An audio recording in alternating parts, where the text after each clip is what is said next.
had them on long before I dialed up. How they claiming they on top and I'm a mile up. I had them on long before I dialed up. How they claiming they on top and I'm a mile up.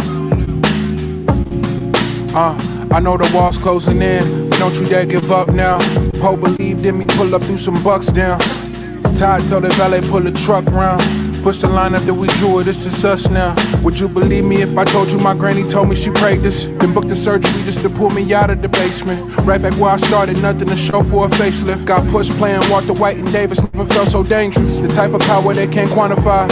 And name the best from my region, you gotta utter mine. Think of who really putting on, you never come to mind. Rapping like your Spotify, tap you rappers compromise. Yeah, no need to panic, just paint the canvas. If you can feel the static, you're too close, find your balance. Embed the revolution for they prohibition bandwidth. Blood trickle from the leaders he was planning.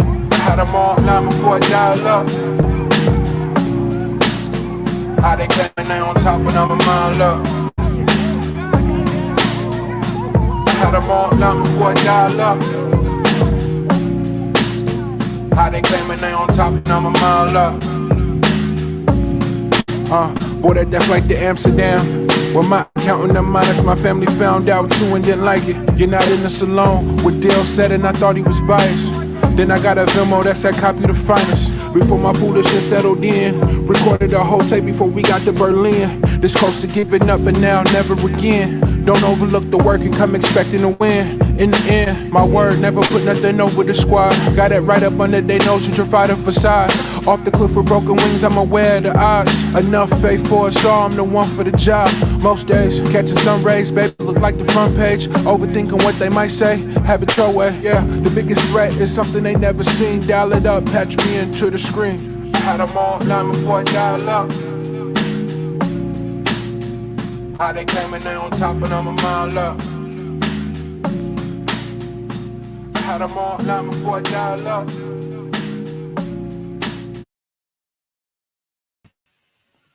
What's going on, everybody? Welcome to another episode of Luke Mon Nation, the most dangerous show on social media, on the most dangerous platform on social media. That is Black Power Media.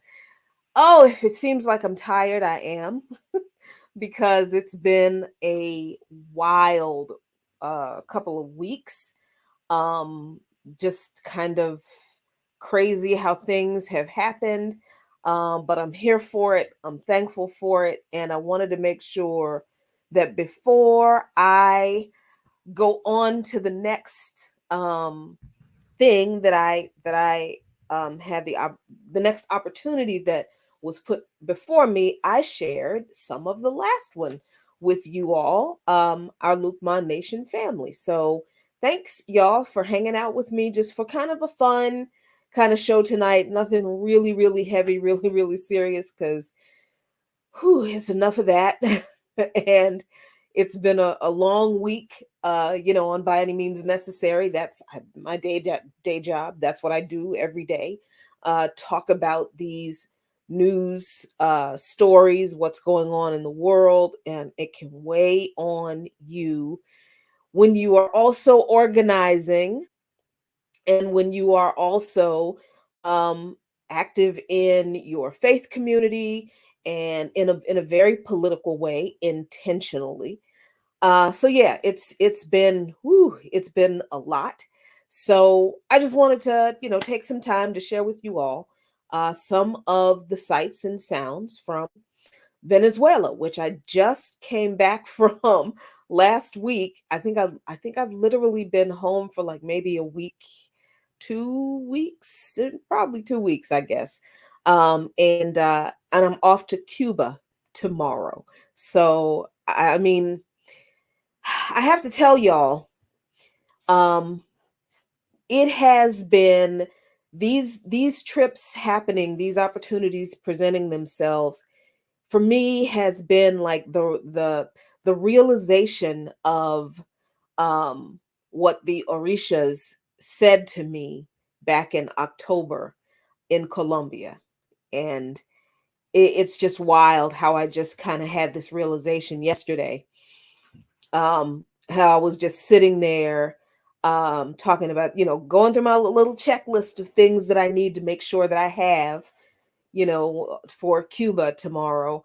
And I remember the reading I had, and the Orishas telling me, the spirits will take you far. They will take you around the world. And I just, that thing just hit me like a ton of bricks, like, oh, dang. So thank you, Orishas. If I have not before, I'm sure I have, but I just wanna sprinkle that on there for y'all who you know, for y'all who receive it, and for those of you who don't, that's cool too.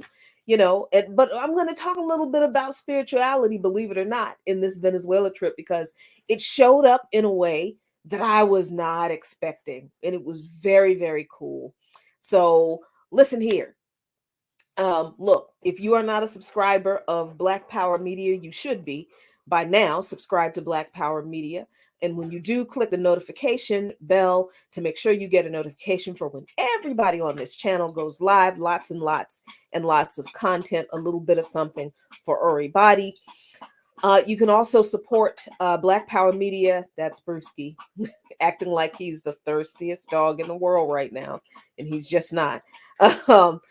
If you can also support Black Power Media on Patreon at patreon.com/Black Power Media. You can also support Lukman Nation on Patreon, patreon.com/Lukman Nation, LUQMANNATION. We really appreciate all of your support as we continue to grow this channel and the work we are doing through it and because of it. All right, let's get to it.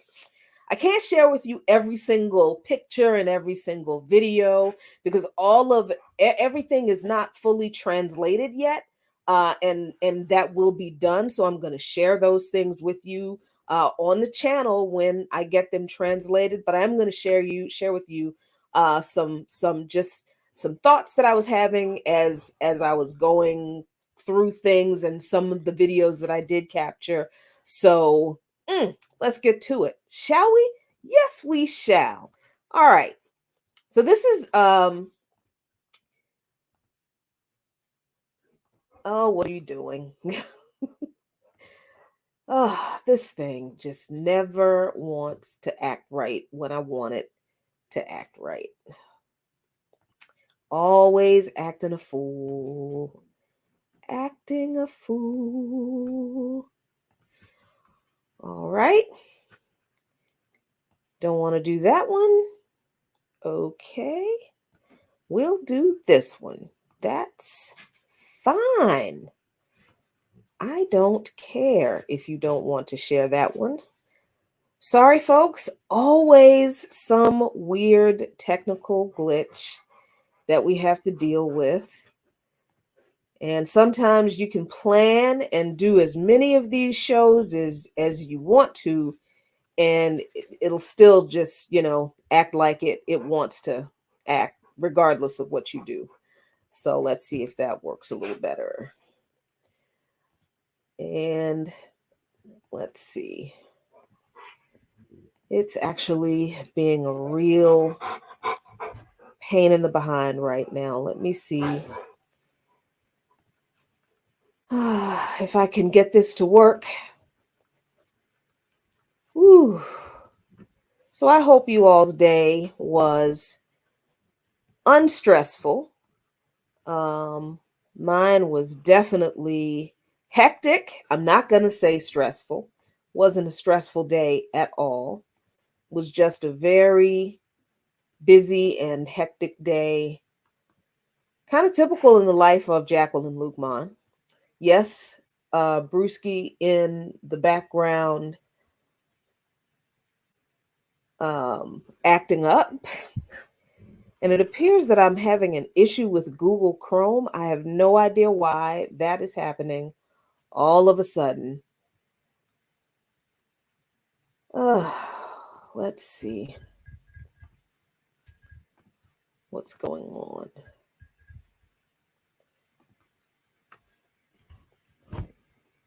I'm sorry, folks. I'm having a serious issue sharing my screen for some odd reason.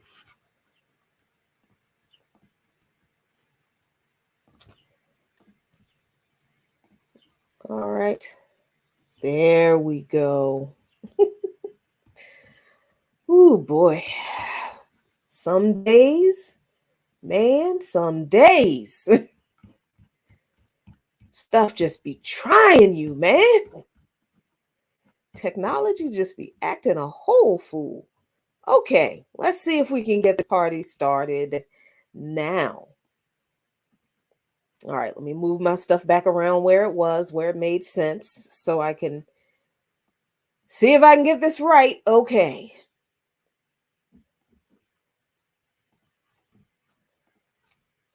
And I need to move that over. There we go. Okie dokie. There we are. Okay, here we go. That looks, why is that so, you know what? This is just really acting a complete ass today. There we go. All right. Whew, sometimes you got to cuss at the technology to make it work. Okay. Anyway, this is me finally arriving in at the airport in Venezuela. The flight was, it doesn't take very long to get to Venezuela if you didn't have to transfer and, all this kind of stuff, going through all these crazy additional customs and all this kind of bullshit. But, you know, finally got to Venezuela. I was extremely, extremely happy, as you can see. And let me just tell you real quick about the COVID protocols that they have in Venezuela that you encounter before you can really leave the airport. You have to present your proof of uh COVID negative test when you go into the airport. Like when you're when you're you go through a disinfecting booth. It's a little booth where they have like a disinfecting steam and the plastic doors, gateway, and you go in there and you turn around and the steam is on you and they disinfecting your germy ass before you can go through the rest of the airport. um the airport, yes, the airport. So here's the thing that was really wild. I realized that I had to get rid of my weird imperialist indoctrination about Venezuela because I walked into the airport and I'm like, wow, this airport looks modern. Like, what the fuck else would it look like? Right? Right? Like, we have this crazy idea that you know, countries that there are, that countries are putting stuff together with like sticks and straw. And that there's like a plane on the tarmac with some people at a desk. No, it's a whole airport and it's very lovely. It's a very nice airport, so I had to check my own, like, dang, I have messed up ideas about what I was expecting too. So you go through the disinfecting booth and then you have to present your proof of negative vaccine, negative COVID test to, there was like a line of medical personnel. I maybe 5 or 6 people sitting at a desk who were taking your information, and you got a COVID test as soon as you went in that joint. You couldn't even get into the main part. This is the main part of the airport. You couldn't even get into the main part of the airport until you went through this entire COVID protocol. And I got to tell you, I was glad to see it. I know that people have their opinions about vaccines and COVID, but when you are a country that is operating under sanctions from the United States government to the point where you can't get the materials you need for medicine in general, and particularly for COVID vaccines and this kind of thing. Although Venezuela does have COVID vaccines, the Russian and the Chinese COVID vaccines through the COVAX program.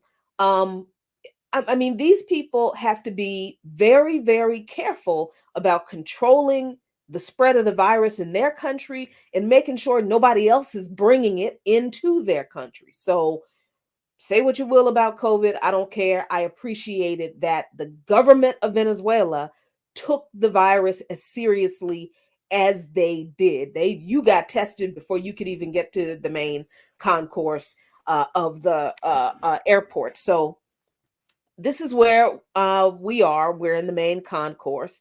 And so we're about to go to our car. We had, because we were attending a conference, we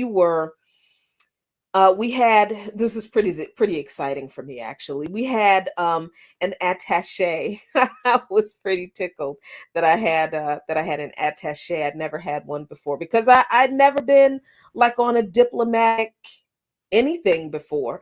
And this is what I was doing. I was on a diplomatic mission representing the Black Alliance for Peace at a conference in Venezuela. But y'all, let me tell you something.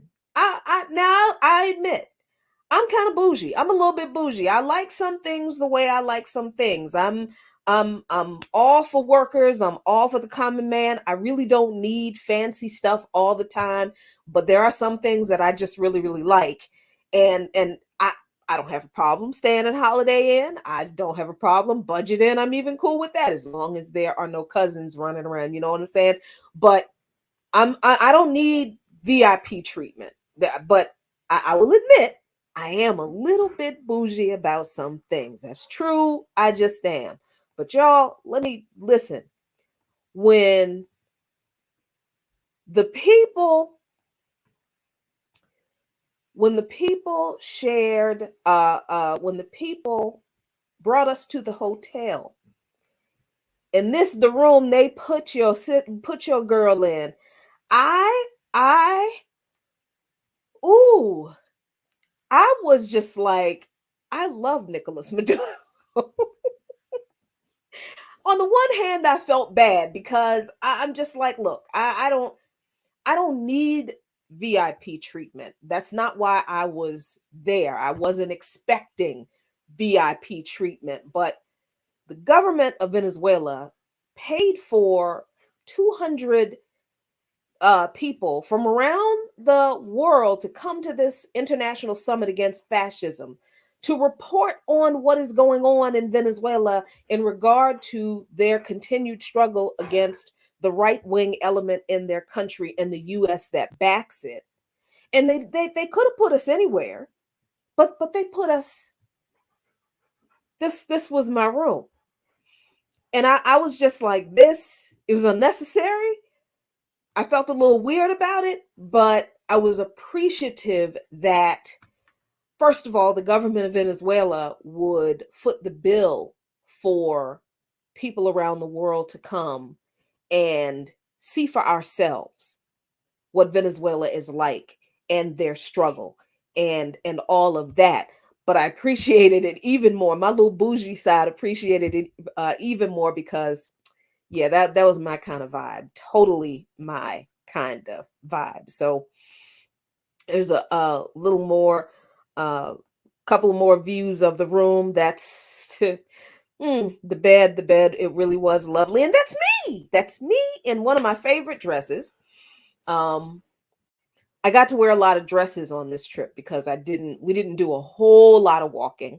So I could be extra cute and be radical and revolutionary at the same time. It was good. It was good. It was good.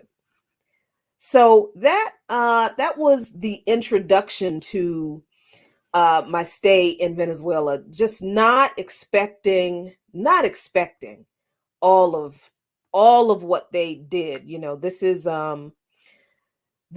in the dining room of the hotel where we stayed. And this is me after, checking in and going to the dining room for dinner, and it was beautiful, absolutely lovely. So And I'm sitting down, I'm getting to know people because there were a bunch of other people there. So that was really, really dope. The food was good every day. It was really, really fabulous. So let's see. So let's get down to the business. Let's get down to business about why I was there. I was representing the Black Alliance for Peace at the International Conference or the International Summit Against Fascism. Thank you so much, James Thompson. Bless your heart. Thank you. I agree. So I was so tickled, so tickled at this badge. I was just tickled at the whole experience, because I mean, I was in Venezuela, yo, and I Abdus and I had planned to travel to a few places. We had planned to travel to Colombia. We had planned to travel to Cuba, and then we said maybe we'll go to Venezuela, but maybe we'll go to somewhere on the continent first. So we had planned to do all these things together. So of course, it was kind of bittersweet that he was not with me physically, but I know that he carried me along, in spirit. So it was just so dope to get this badge from our attaché. Yeah, we had a person who was attached to us, assigned to us by the embassy to meet all of our needs, whatever we needed while we were there. So that was really cool. And she was a really lovely, really, really nice lady, too. Um, so just a couple of other pictures of the hotel. Well, from the hotel, this is the view from my hotel room. And the conference was in Caracas. And when you go to Venezuela, and I do encourage people to go to Venezuela. When you go to Venezuela, you fly into Caracas, you'll note that Caracas is in a valley. It is surrounded by mountains, which for me is beautiful. I love mountain scenery. So this was, gorgeous to wake up, for me to wake up in the morning and to see the clouds and then the fog kind of rolling down the mountain. It was really, really great. It's another picture of that, another view of that. Excuse me. Whoops. And I don't know why I don't know why he's so upset. um, and this is later on in the day. Sometimes it's real cloudy and foggy in the morning, but later on in the day, as it warms up, the sun comes out, burns off the fog, and it's crystal clear, and you can see the mountain ranges for miles, and it's gorgeous, absolutely gorgeous. So let's see what's next here. More pictures outside. So this is comrades. This is actually Cherie. I cannot remember her last name right now, but she is an organizer with Black Lives Matter Oklahoma City. And I actually interviewed her and Yane last year about the split that some of the Black Lives Matter chapters had with the Black Lives Matter organization, yeah. So it was just she just happened to be there too for the same conference. So we ran into each other, and that was very dope. So this is me at the first event where we are at a panel discussion where a bunch of Venezuelan reporters and media personalities we're talking about the state of popular communication in the global war against fascism. This is very important. So we're in it's a media campus, and I've got the transcription headphones on there. So I can understand in English. I hadn't learned that much Duolingo Spanish yet. I'm sorry.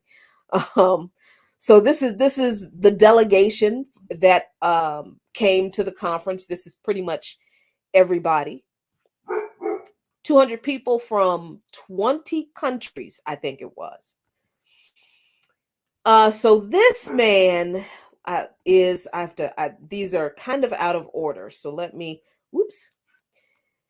This is Miguel Angel Perez Pirela, and he talked about, let me see if I can get this translation right.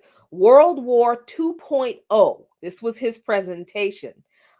Digital political communication in the midst of planetary censorship. This was the first panel discussion that we went to, and he began telling, well, this is the first time that I learned things about the 2002 coup in Venezuela that I had never heard before.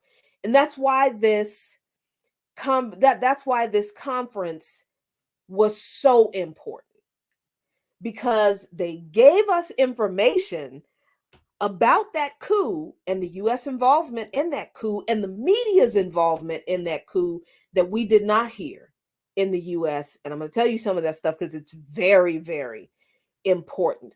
Oh, okay. So let me go to, hold on. Oh, there they go. James Thompson asked, how did I get an invite?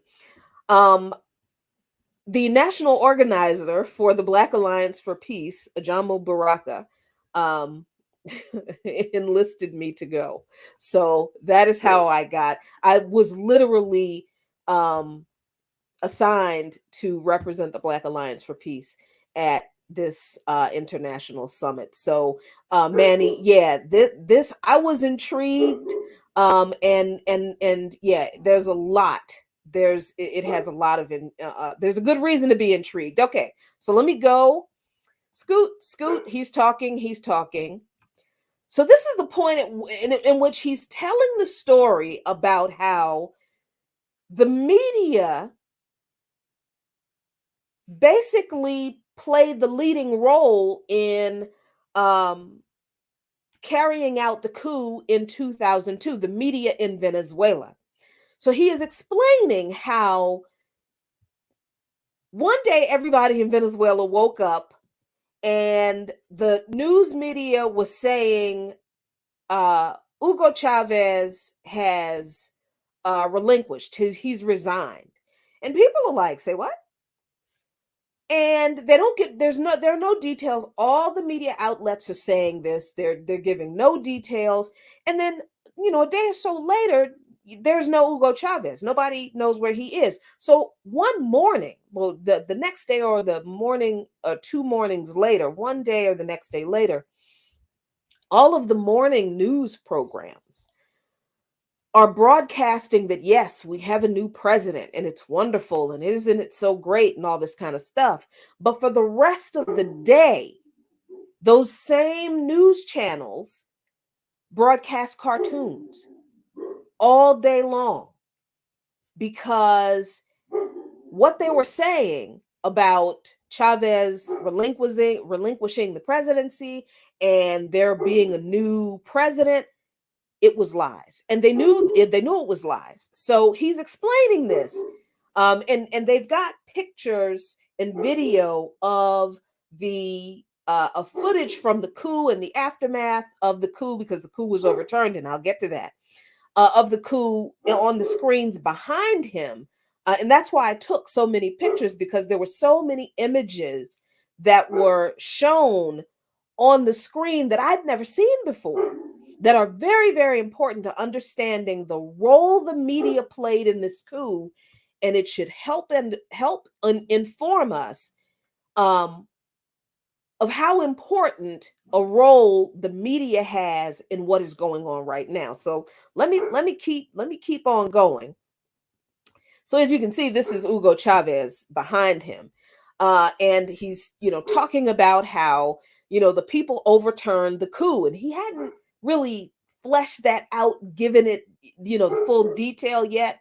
But he's talking about the interviews that Hugo Chavez gave after the coup was overturned. And he was making the point that it was the people who, without Twitter, this was before Twitter now, this was 20 years ago in 2002, before Twitter, before Facebook. A lot of people probably didn't even have cell phones with text messaging. Through popular communication, overturned a whole ass coup backed by the US that was perpetrated by Venezuelan media. So he's talking about, how Chavez got on television, and he's talking to the people, and he is, saying that, look, the people defended the Constitution. And this is why we had the revolution, because the people created the Constitution, so the people defended the Constitution, right? So he's talking about that, and Chavez, this is Chavez being Chavez. Like, are y'all serious? Well, what the hell? So that was a really fantastic, and I have a thumb drive, and I hope that this presentation is on it with these speakers. That's translated. Because it is really, really fascinating stuff. These images are people on top of Miraflores, the presidential palace. As the people were pouring into the streets demanding where Hugo Chavez was, then the workers, the people at the presidential palace, they were on top of the building. Like, what is going on? And then there's a whole part of this history of the overturning of this coup where the military was key in overturning the coup in a way that I had never heard, and it blows my mind, and I'll tell you about that. Yeah. So this picture with the member of the military waving the Venezuelan flag, extremely important, and it's not in the context that you think. All right, so this was he was the very first speaker. So I was like, I was stoked. I was like, oh my God, this is great. These images are when people realized that the media had lied to them about Hugo Chavez resigning. They poured into the streets, stormed the gates of Miraflores, and demanded, where was Hugo Chavez? Bring our president back. Let's see, I think, I got some more images here. These are people at the gate of the presidential palace demanding where Hugo Chavez was. More images. This banner right here. I hope you can see my cursor. Yeah, you can. This banner right here. ¿Dónde está Chavez? ¿Qué hable? Where is Hugo Chavez? Say it. This banner is hanging up in the Hugo Chavez museum at his tomb, which I'll talk about a little bit later. But so the people find out that what the media had been telling them for almost 2 days about Hugo Chavez resigning was a lie. How did they find out? Well, and these are just some more images of the people in the streets demanding, where Chavez was. How did the people find out? Excuse me. That the media was lying to them. This is where the military comes in. So Chavez had been kidnapped. He literally had been kidnapped, and he was being held somewhere and guarded by members of the military that allegedly were loyal to the right-wing faction of the Venezuelan government that had carried this coup out with not just the approval, but with the green light go ahead of the United States government. And this is after, by the way, Colin Powell and George Tenet made comments at some hearing on Capitol Hill about, oh, we need to do something about that Hugo Chavez. The man had been president for 2 years. He was democratically elected, won election in a landslide. He did attempt a military coup of the right-wing government several years before, but that it didn't work, and he was imprisoned. So he got when he was pardoned, he formed a political party. And believe it or not, there's something else I didn't know. Hugo Chavez was actually almost like a centrist when he formed his political party. He wasn't a radical socialist. He believed that there should be more done for the people in Venezuela who had been forgotten by the capitalists, by the right wing, for the indigenous people, for the poor, for the people, the peasants in the mountains, and certainly the Afro-Venezuelans who he recognized his own African roots. But he was not a radical revolutionary socialist when he started his political party. I just learned that in Venezuela. But he's elected. He campaigns on doing more for those folks that the Venezuelan government at that time, which was a right-wing government, didn't give a shit about. So, and he campaigned in those neighborhoods among those people because they had no say in the political process. They were completely overlooked. So he went and campaigned among those people. He talked to those people. He came from those people. So he won the election in a landslide. 2 years into his administration, he hadn't even begun to really implement the programs that we know about today in Venezuela. Hadn't even really done much of those things yet when he was kidnapped and the coup was attempted. Why was that? Because Hugo Chavez said about the United States after September 11th and the U.S. Attacks on Afghanistan, that the response of the United States was unjustly excessive, and you don't fight terror with terror. I think those were his exact words. You don't fight terror with terror. And that is what that was like the straw that broke the camel's back for folks in Washington, Colin Powell and George Tenet, and the other folks in Washington who decided that Hugo Chavez had to go. So they gave the right wing the nod to get rid of Chavez however they would. So they decided they would kidnap Hugo Chavez. They had him secreted away somewhere, locked up, guarded by members of the military. Here's the thing about the Venezuelan military. And if you watched my interview with Carlos Ron last week, I hope you did, because that gave you also some of that history of how the relationship between the military and the people was transformed over 30 years, right? So Hugo Chavez is kidnapped. He's being guarded by some young soldier, probably some kid from a poor barrio somewhere. And the soldier asks him, Mr. President, is it true that you resigned? And Chavez said to him, no, I didn't. I did not resign. So, and Carlos Ron tells this story in the interview I did with him last week.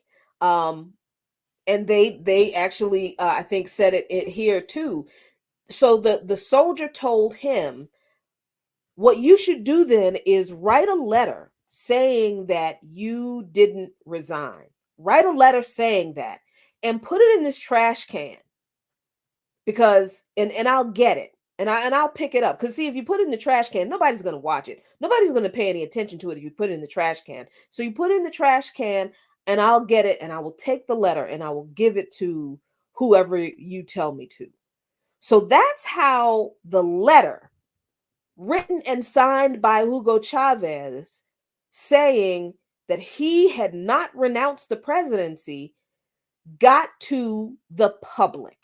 His the attorney general was given the letter by that soldier. And the attorney general goes to the television station, telling them, oh, I have information about President Chavez. And they're like, oh, okay. So they're swarming him. They're swarming him. And he says, and he has the letter in his hand, and he says, President Chavez has not resigned. And that was all the people needed. That one sentence, the people poured into the streets. Somehow people got copies of that letter. So I kind of think that, you know, the either the soldier or the former attorney general went in and made copies of the letter and passed it out. People passed that letter along. They word of mouth, telling their neighbors, did you hear? Hugo Chavez did not resign. Then if he didn't resign, where is Hugo Chavez? That's how the people found out. So the people poured into the streets,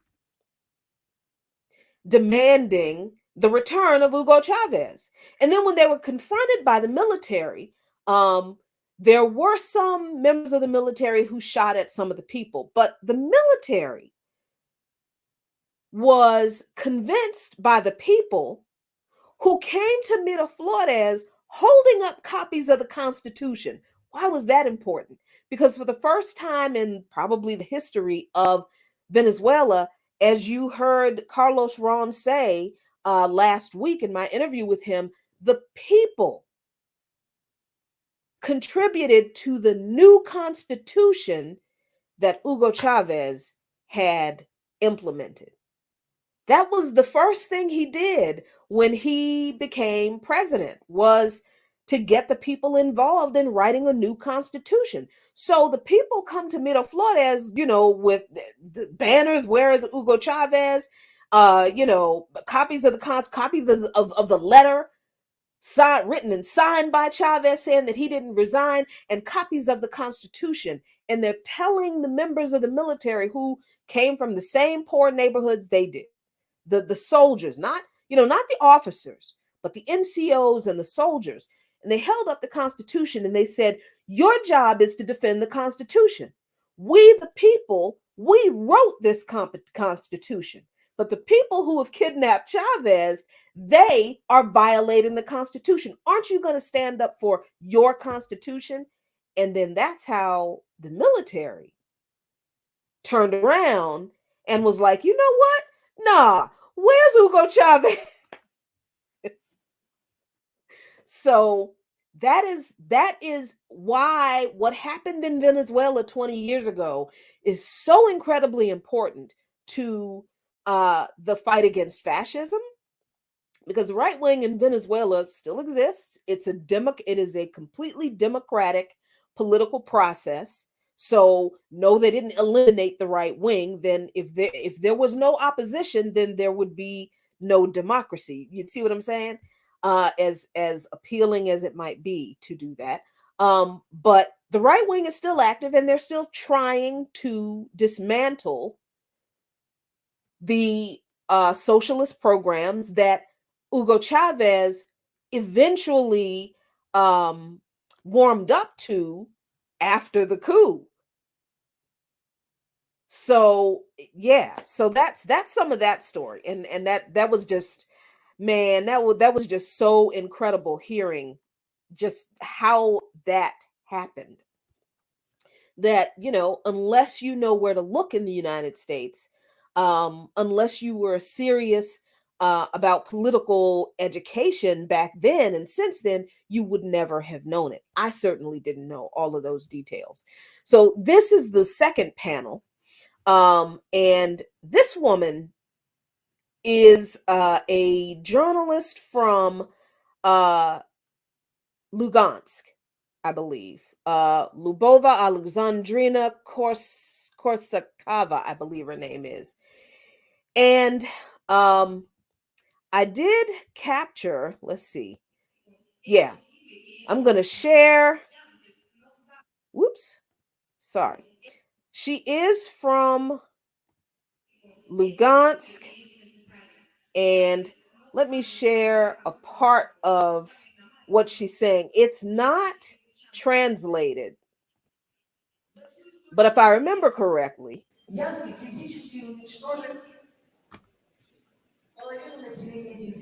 she is she was talking about the 8-year civil war in Ukraine, in the Donetsk and Lugansk regions, that has been waged uh, by the Kiev army.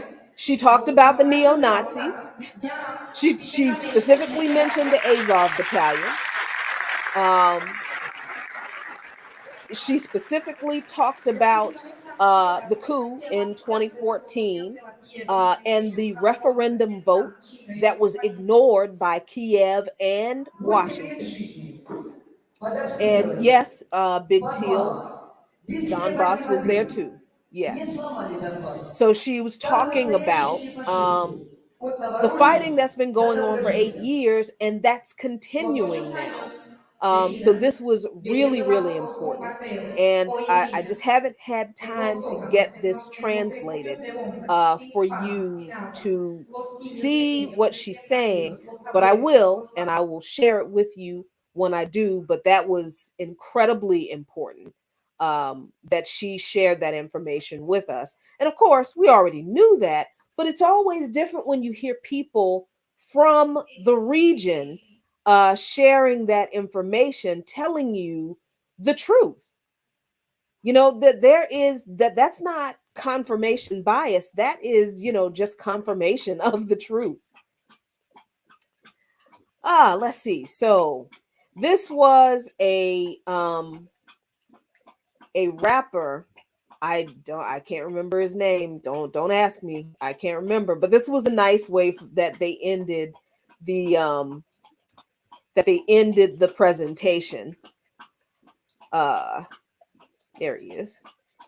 And I mean, I'm not a rap aficionado. I couldn't tell you whether it was good or it was bad. Uh he did spit some bars. Oh, get back over here. And I could make out the words where, he's saying Chavez and, Venceremos and revolution, so that was pretty good. Oh, here we go. Let me see if I can get it to the part where he is. There we go.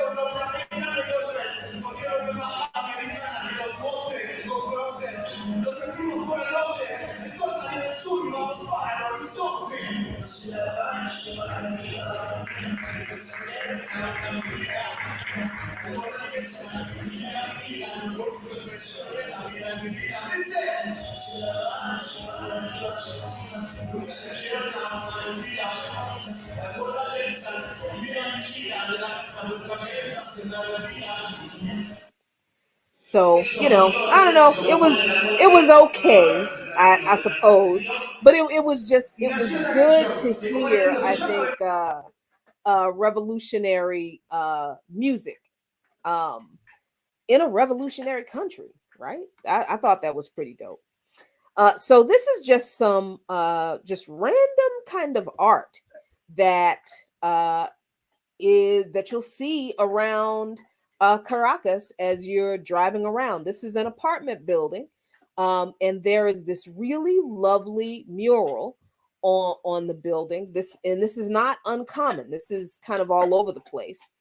And I want to talk about the apartment building in the for in a minute, because there is something to say about the housing issue and infrastructure in Venezuela that is related to the sanctions. Um, I'm on the bus, so I'm trying to take a picture of of the murals that are all over the place and not doing the best job.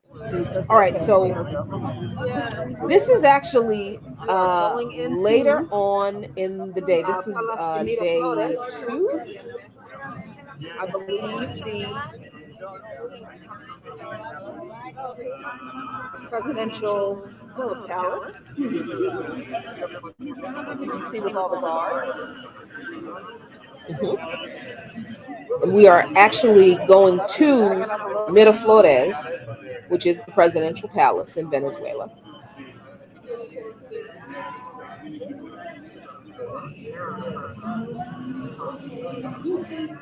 And we're driving through the gates, going into the gates of Miraflores. Excuse me. I mean, it's interesting that it's, secure and all this kind of stuff, but people are just kind of walking around, hanging out.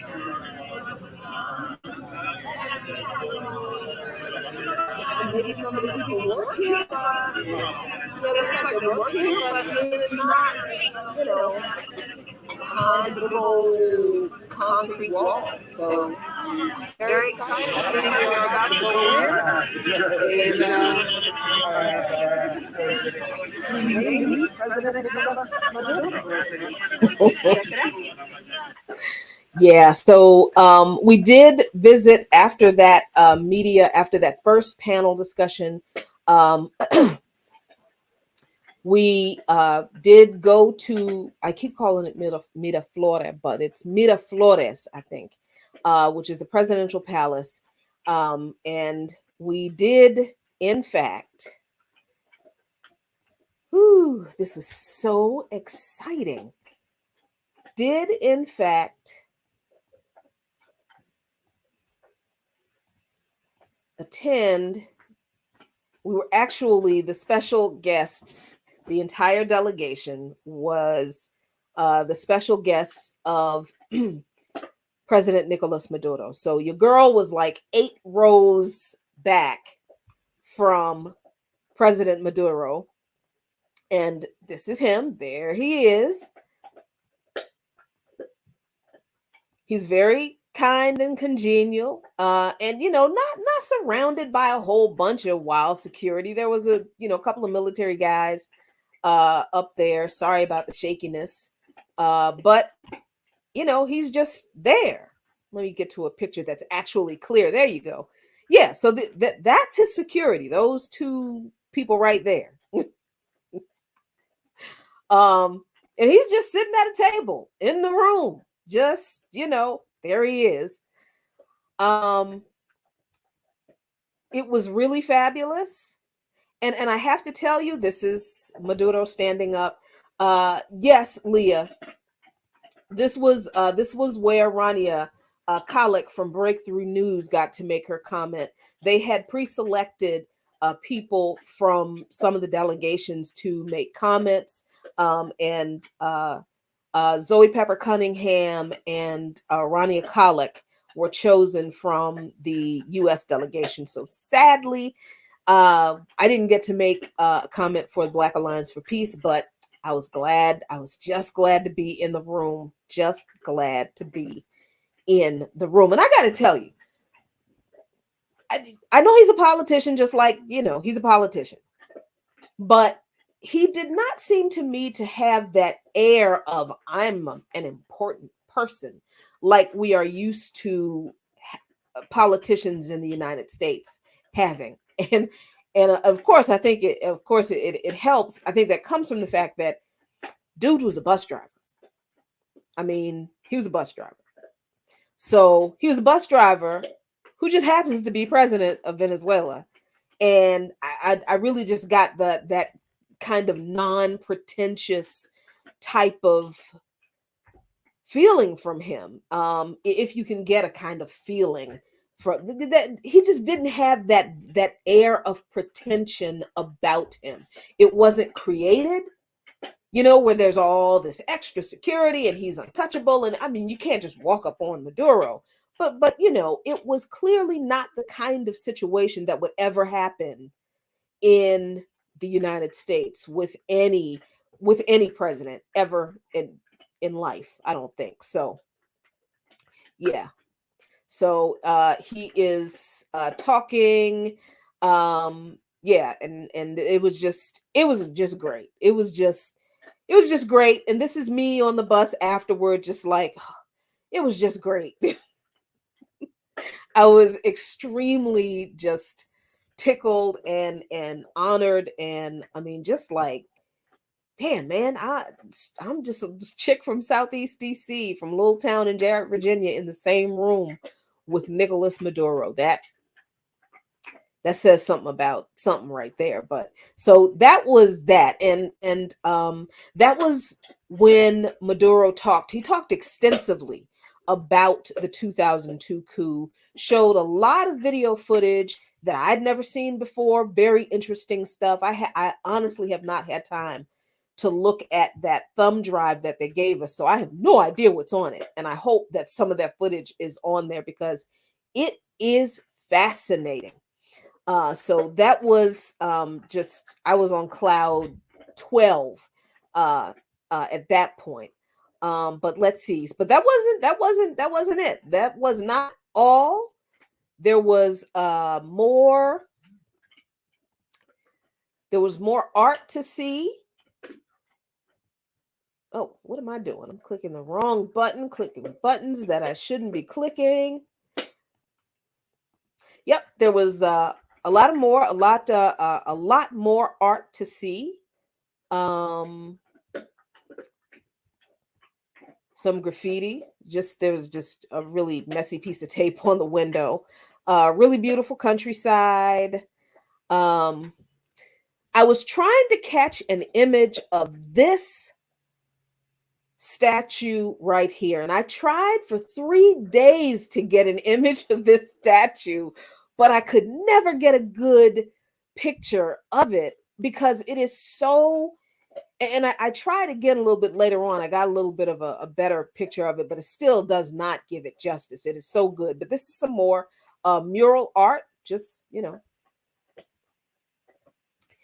and one of the overpasses that we went under every day, I tried several times to get images of the pictures of indigenous people that are painted on the walls of this overpass that are absolutely stunning, absolutely beautiful. When you go to Caracas, you will notice that a lot of the art is either indigenous or of indigenous Venezuelans or of Afro Venezuelans. They are proud of their indigenous heritage, and they do not shy away. Not, they've got there's some problems, but they do not shy away from their Afro Venezuelan heritage either, and it was really beautiful to see. This is, we passed this building like every time we went, and I just love this picture every time. So okay, now's a good time to talk about the architecture. So as you can see, this building it's kind of old. It's pretty old.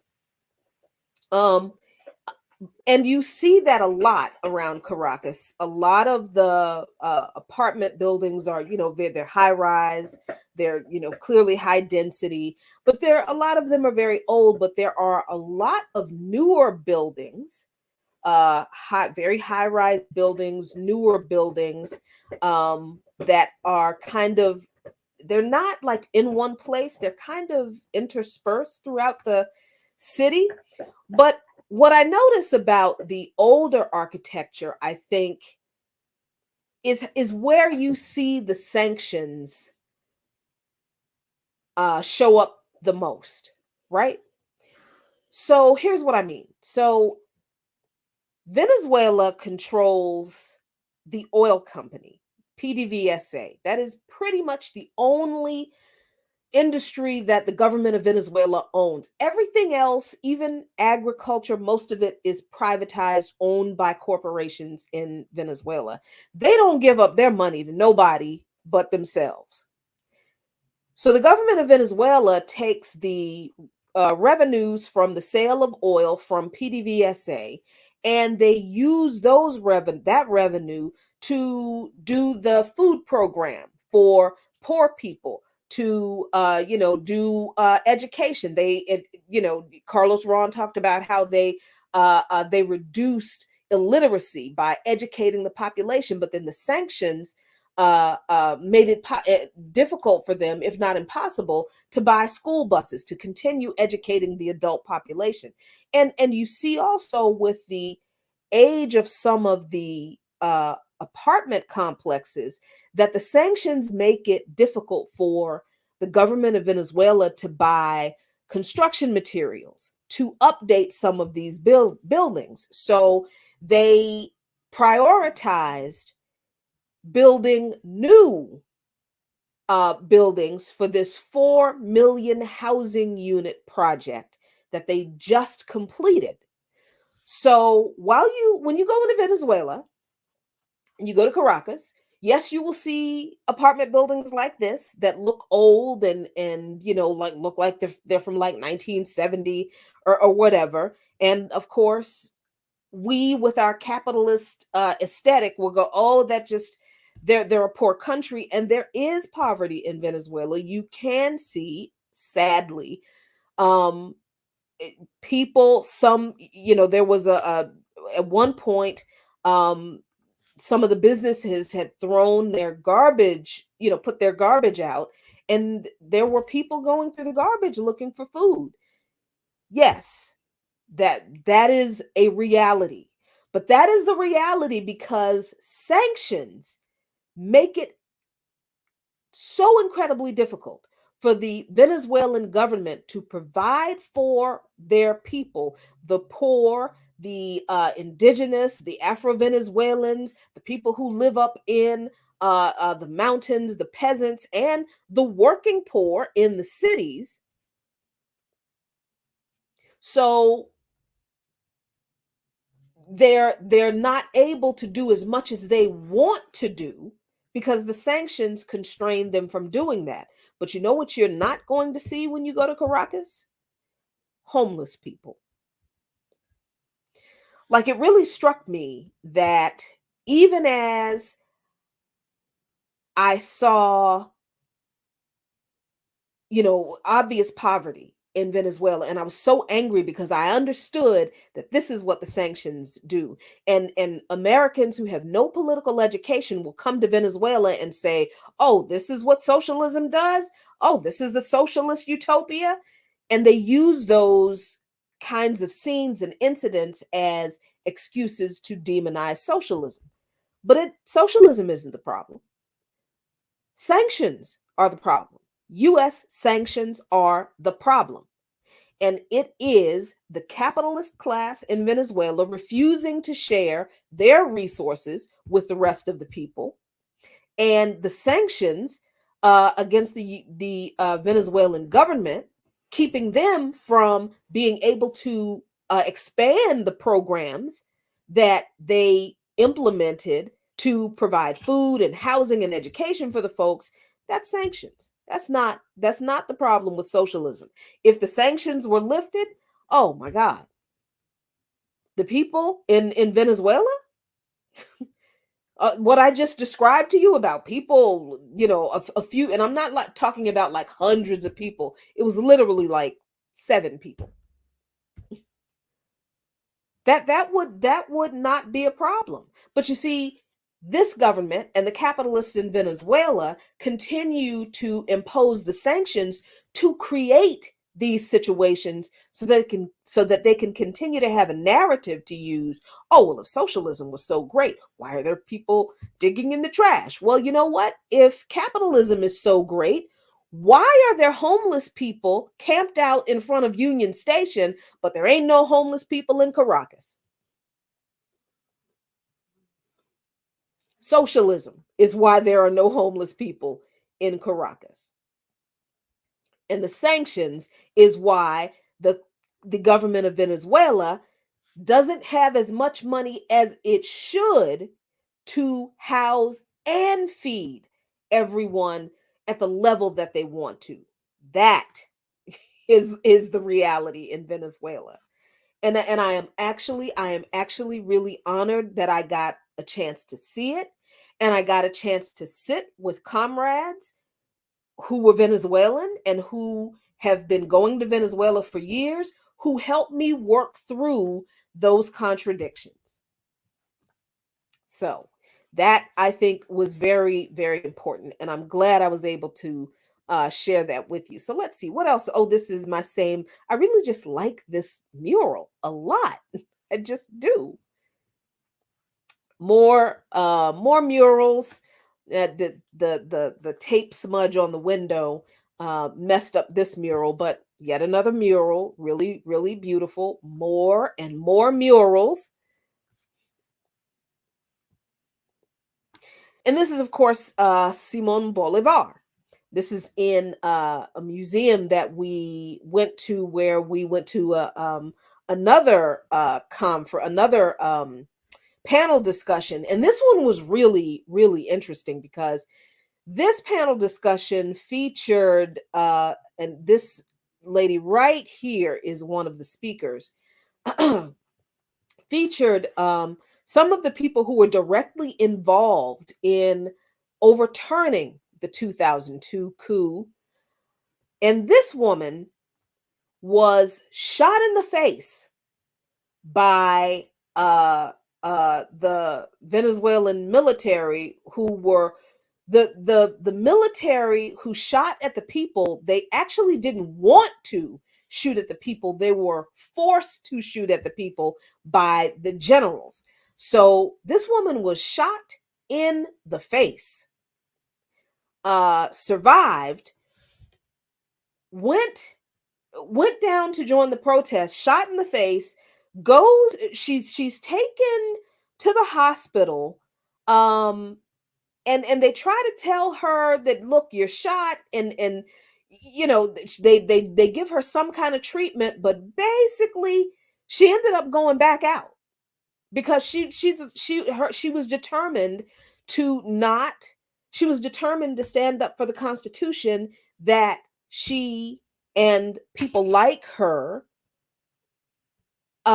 contributed to. Just a fascinating story. And she actually said that she forgave the person who shot her. She knows who it was. They identified him, and he was actually in prison. They lock people up who do stuff like that. The police and cops, yeah, they do that in Venezuela to some degree. So the soldier who shot her in the face was tried, convicted, thrown in prison. She said she forgave him. You know, okay. But just a fascinating story from her about the need for people to stand up against fascism at all cost. And I want to be clear, like Ricky said, Ricky said, you know, so did John Lewis. I don't think she forgave him in like the John Lewis cut. No, she wasn't like, oh, thank you for your service. No, she forgave him like years later, like, okay, this is just kind of eating me alive, and I can stand up for my people and not hate you, you know. Like I said, that's her personal thing, but she has never wavered from her commitment to standing up against fascism and for the people to maintain revolutionary popular communication to do it. And this man, oh, this is the former attorney general who took the letter to the news station and told the people, Venezuela, Nicolas Maduro did not resign. This is the former attorney general, since retired. And, you know, I think he's a farmer. That was the other thing that was kind of cool about a lot of these very important people in Venezuela who play such an outsized role in a very important moment in the history of Venezuela. They didn't go on to like a lot of them didn't go on to like do lectures and charge hundreds of thousands of dollars in speaking fees and write books and make millions of dollars. They went back to their communities. They went back to their barrios. They went on to become farmers. And a couple of them had to be convinced to come and speak at this conference because they just thought that they were doing their duty to the people. They didn't think they were doing anything special. And that was like, man, where they make these people at? Because they don't make them here. Yes, they do. I'm just playing. But so yeah, this was a couple of the people. This was this was another one of those very important. I can't remember who he is, but he went off to become a farmer. And he was like, okay, yeah, I'll come and tell you what I'll have to say, and then I'll go back to my farm and live a happy and peaceful life, right? So this is just some art that was hanging in the museum where the conference was, in the dining hall where we had lunch. Just really beautiful indigenous art. And this person is, guess who? It's Zenon Zapata. Very cool. Very cool. I was very excited to snap that picture. Well, you know who that is. Yeah. All right. This right here, y'all.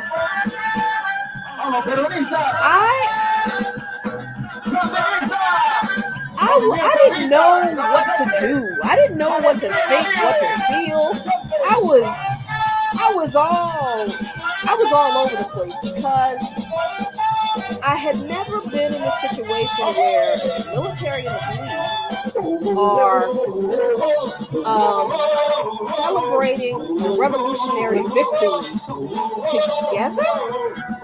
So I'm literally just like looking around like, are these like militia, like people's brigades down here? And is that like the military? Like down there, and I'm just like, they had a live band. I couldn't see them. They're off to the left. You can kind of see them right there. But they over there jamming. They got a whole set list of revolutionary music that they're playing. And so this is military day. This is militia day. And let me, I apologize. I have to start this again without me running my mouth.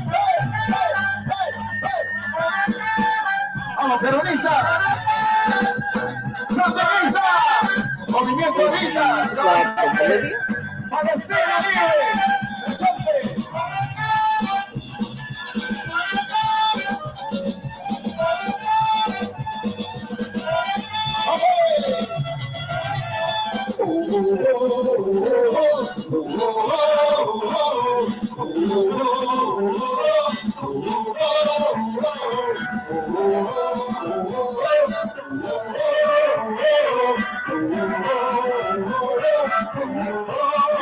FSLN representing.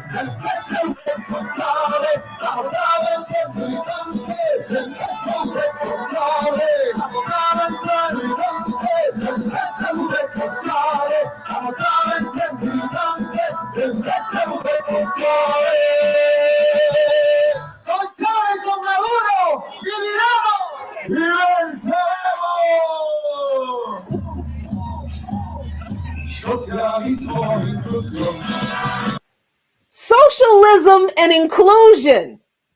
What the hell? I mean, you got the military and the militia and the people and everybody singing a popular happy song about socialism and Chavez and Maduro. Yo, man, I think I had a religious experience. I'm not sure, but it was great.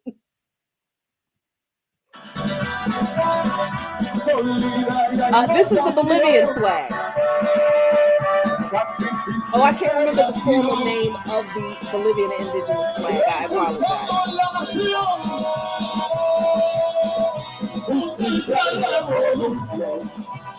So this was at the beginning of Militia Day, of the Militia Day parade, where everybody hadn't even shown up. These were just the militias, and the militias were formed like during or after the coup that was overthrown. So this is why you've got a militia full of women, right?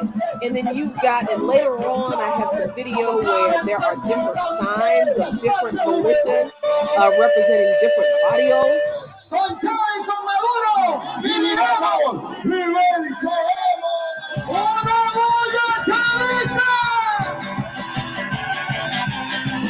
And then what you hear in the U.S. media very frequently about these kinds of celebrations. This dude right here,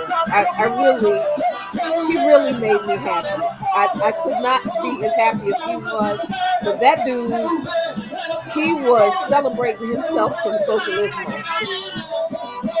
But what you hear a lot in U.S. media about these celebrations, I'm gonna turn them down just a bit, is they'll always say stuff like, "Oh, the people are compelled to come out and celebrate. They're forced to celebrate by the military." Does it look like, other than my, jockeying for position in between all these rubles who will not get the hell out my way, does it look like these people are being compelled to celebrate here? Does it look like anybody is forcing these people to be out there waving their flags and dancing to revolutionary music? I was kind of, I was kind of wild. I was kind of weirded out, Narati, because I didn't see a whole lot of folks around me dancing, but I remember that, a bunch of Ubers, I didn't want them to mess up the vibe, so that's okay. So that's one video. That was the first one, and I was just so, that really blew my mind. Just the fact that the military is out there celebrating with the people, defending the revolution against imperialism and fascism. Because here's the thing that I really want people to understand. The people of Venezuela understand what imperialism is. We got a problem in this country about people who don't know what imperialism is. People in the global south and in Africa and around the rest of the world who have been the targets of U.S. imperialism, they know imperialism. They know who the imperialist power is. So they when they say no más imperialismo, they know that no más Estados Unidos imperialismo, no más NATO, they know.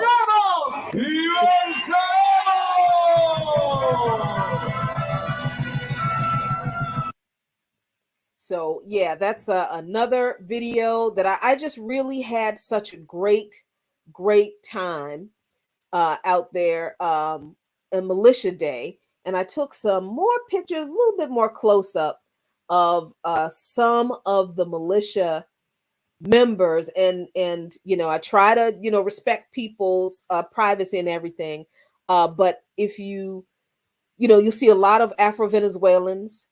This is a guerrilla unit.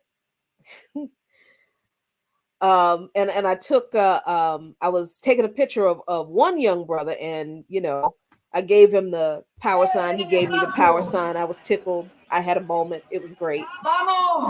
And they're moving forward in this video because more people are coming onto the main plaza, and I couldn't even see all the way down this street. So they're telling them to come forward, avanzar, come forward, to make room for all the people who are coming onto the celebration. And honestly, I couldn't do a whole lot of dancing because my knees was hurting. But I got the good arthritis cream going with me to Cuba. So yeah, I'm gonna be dancing this time. So as you can see, that the military units or the militia units were all the way beyond probably this white building here, and they just had to move up because more and more people were coming to the Militia Day celebrations. So that was very, very dope. Let's see. Let me see. What else do I have here? Excuse me.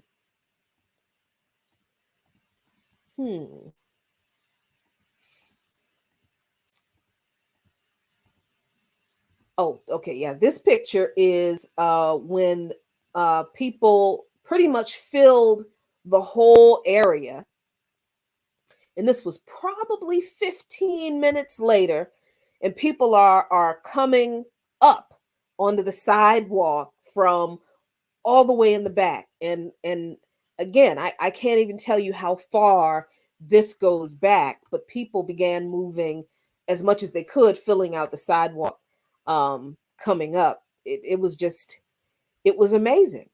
And then, Nicolas Maduro comes out to speak, and that's not a good picture. There he is right there. There we go. That's a better picture. There is Nicolas Maduro and his wife. Sorry, he is taken. Has a sad. And he addressed the crowd. I just took some pictures of some of the militia signs. This is one of the militias from the barrios. And I really dug this sign because this has a chica on it. And this is just so dope. And I did look up the UPV, and I cannot remember her name, but I encourage you to look up the UPV because this woman is the founder, I think, of the UPV, and it's just all the dopeness. More pictures of Maduro, greeting the crowd, and this is even more people. This is even more people just completely filling the whole street. And this line of dudes was our security. So the people who were on the scaffolds were in the delegations. And, I understand they had to do that for diplomatic reasons, but I could have done without it. I was cool, but it was great. I try to behave and follow the rules when I'm told to, so I can be invited back to places, and I don't act up. So these are some signs that people brought to represent their barrios. So I just took a bunch of pictures of those, more pictures of Maduro. This is one of my favorite signs. Fight for the neighborhood. Fight for your barrio. It's good stuff. I mean, these people, they're not, I still have not seen anybody forced at gunpoint to celebrate. And I took pictures, whole bunch of pictures all over the place, and it's a whole bunch of military folks out there. None of them are pointing their weapons at anybody else, forcing them to celebrate. Just want to point that out again. This is a water tower that sits in a very important neighborhood, and I'll get to that, in a minute. And sadly, I did not catch who this gentleman was, but he presented President Maduro with something, and Maduro made some remarks about him. Another very cool moment. I tried so hard to catch this sign, the image of this sign, but the sign says, work together to defend the revolution. Yeah, that was very, very dope. So just more pictures of, just being out there, me being paranoid, looking at the ground like, ooh, this thing is a little shaky. But trying to get a picture of the different flags that the delegation brought and had strung together and hung on our stand. And there's the young dude who I took a picture of. Well, obviously I took a picture of him and I gave him the Black Power salute. He smiled and gave me the black pouch. I was like, oh, thank you, my brother. So yeah, it was good.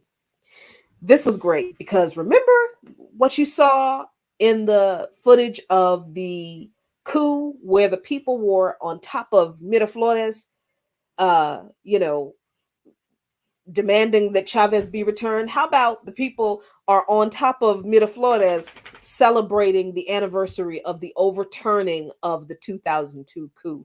Y'all, this day was just so incredibly, it was so very dope. So much dopeness.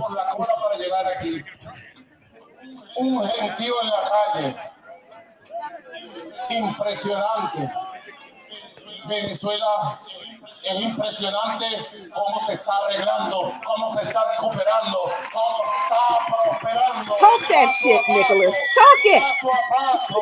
Que nadie cante victoria, que falta mucho trecho por andar, pero lo vamos a lograr. La recuperación completa de nuestra amada patria, con trabajo propio, con esfuerzo propio.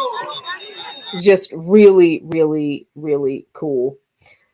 So that was Militia Day. And I mean, yes, Teal, so much joy. I have never in my life had that much joy around a bunch of members of the military. Never in my 55 years of existence.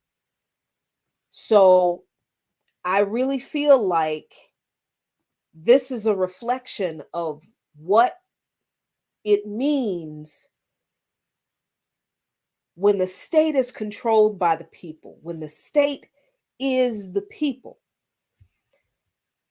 The apparatuses of the state have a different relationship with the people when the state is really made up of the people. Now, this is not to say that there are not issues in Venezuela with some members of the police and the military still being having allegiance to the right wing. There is there is the police sometimes kill people.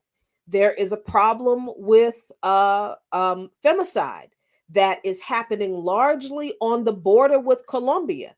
And that is probably more likely being committed by Colombian militia that are deployed in Venezuela to do this kind of very thing. But this is not to say that there are not contradictions and there's not racism and there's not sexism. And yes. So I'm not sitting here saying that this is a utopia and everything is perfect. But see, when people control the state, when people have a say in how the state runs, then it is the people who are best able to address those contradictions.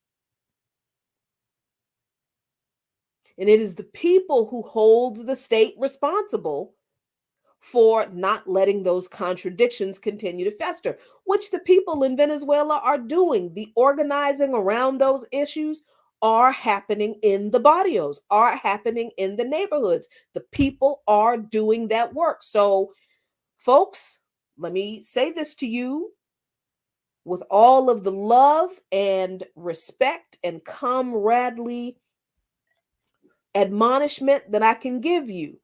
Don't fuck up and go to Venezuela or any other revolutionary country telling their government what they should and should not do. That's don't be a radical imperialist. Don't do that. It is not our job to go to countries where we are invited to witness and document their revolutionary process and pull them aside and tell them, well, you know, this would be great if only you all would have more Black folks here, or if only you all would do that. No. Our responsibility is to deal with the bullshit inside the beating heart of imperialism where we live that causes the problems that the people in these countries continually have to fight against. Because if they didn't have to deal so much with U.S. imperialism, maybe they would have dealt with this other shit already.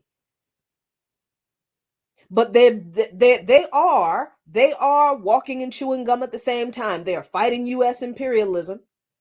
They are fighting capitalism, and they are dealing with these internal contradictions in their countries. We do not need to take this paternalistic attitude that we don't think we have, but watch how we act when we go to somebody else's country and we don't like what we see. Watch how we act. I saw it with my own eyes, and I was careful because I was representing my organization, and because that's just kind of how I do. The first time I go to a place, I just sit back and observe. I just sit back and see how people act. I see, the way the locals roll, and I see how people interact with the locals. And a whole lot of so-called leftists from European countries and the United States, they got a lot of paternalism with them. Got a lot of paternal. Oh, I don't like this, and why does it have to be this way? And why does because you don't live here? This ain't your country, and you ain't running shit. That's why. You are invited. You're an invited guest, and you don't have to be invited back. So, okay, yeah, that's my rant on that. I'm gonna leave that one alone. Just look, Lord have mercy, y'all. If you're asked for your input, I guess that's a different story. But even then, I would be careful about how you frame what you say. But yeah, don't go telling people in another country what their government should do based on what you want to see as a reflection of your USian sensibilities. Don't do that. So this is some more. So I actually did capture the band as we were leaving.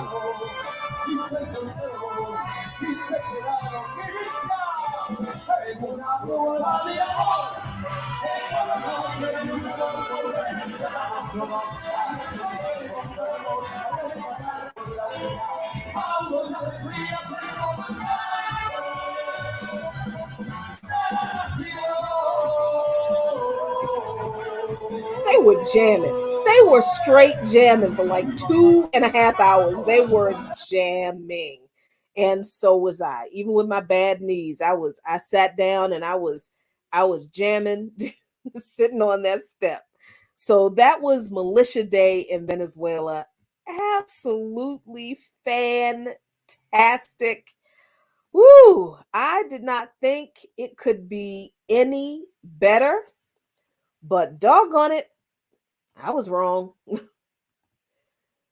So this is just some more on the way, some more artwork. I didn't capture that enough of that mural, but there's some more artwork and the cityscape of Caracas. And I just like watching people, just kind of milling out. This is like the city center in Caracas. Just more buildings, cityscape stuff.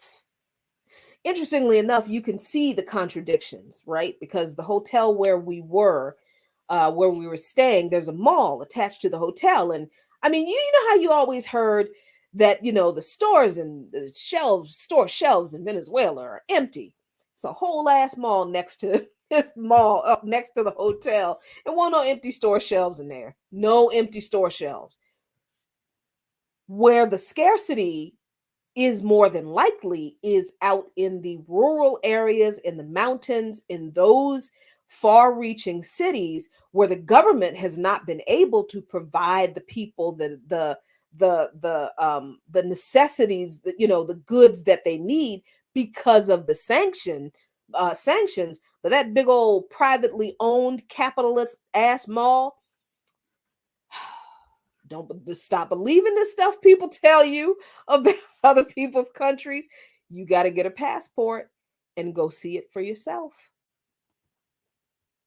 And I know that not everyone is able to do that.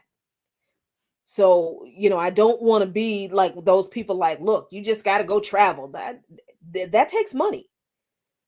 if you have the opportunity, find a travel agency that will let you do installments, because that's how I started traveling. Before who's shamed? I ain't shamed. First time I went to the Dominican Republic, I went on an installment plan. I sure as hell did pay for that trip over 7 months. I did. So however you can do it, find a travel agent that will allow you to do that, so you can go and see and experience some of these things for yourself, and stop believing the propaganda, the US capitalist propaganda about it. And here I am trying to capture this this statue again. I tried for 3 days, and that was not a good picture. Wasn't a good picture. But I kept trying. More mountains, more apartment buildings. Excuse me. So we are on our way up to the fort where Hugo Chavez's tomb resides. So, oops. Ooh, let me go back. So this is a baseball field that is a part of the neighborhood where the fort is. And this is the neighborhood where the fort is. Now, we come from Caracas, cosmopolitanish, the clear capitalist, the clear capitalist delineation in the city. And we come to a neighborhood that is a barrio. It's working class poor neighborhood, and it's like, what, I thought we were going to Hugo Chavez's tomb. Well, we did, because that's where Hugo Chavez is buried. See, here in this country, they bury their heroes in big old marble mausoleums that are, in the exclusive parts of town, but not Hugo Chavez. This is the water tower that I took a picture of before. And this water tower was painted with a picture of Simon Bolivar on one side and Hugo Chavez on the other. And this water tower is in the neighborhood where the fort where Chavez is buried is in. So again, this is the baseball bat, and there's all the housing units surrounding the neighborhood. And this is the fort is called Cuartel 4F, the number 4 F fort. This is the entrance to the fort.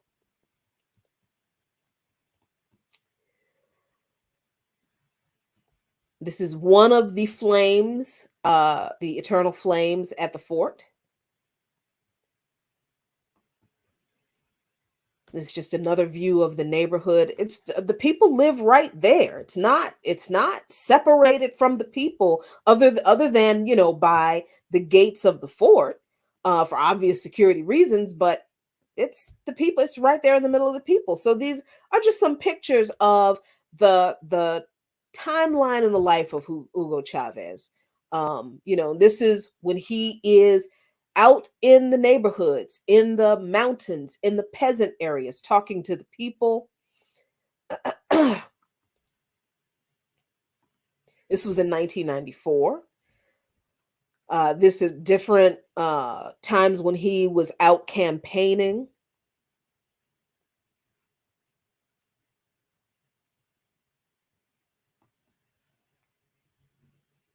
Here this guy is on a flatbed truck, adorned with some banana plants. I guess that's what they are, on a flatbed truck, just talking to the people.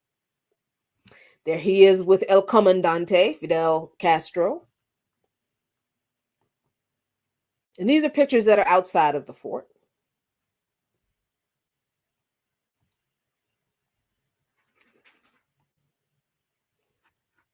And, pictures of him with kids and on and on and all that kind of stuff. Really, really, really neat stuff. This is the entrance to the tomb and the museum. And this is the tour guide, and he explained something that was about to happen. And I haven't had a chance to get it translated yet, but I will. But he explains that every day at 4 o'clock, I think it was 4 o'clock or 4:20, they ceremonially shoot the cannon to commemorate the time that Hugo Chavez died. So there's a big ceremony that they do to do that, and I did capture that. And I love, like I said, I love just capturing regular folks. And there's just this lady who she was just there, just, coming to pay tribute, just coming to visit President El Presidente. And this is the cannon. This overlooks Caracas.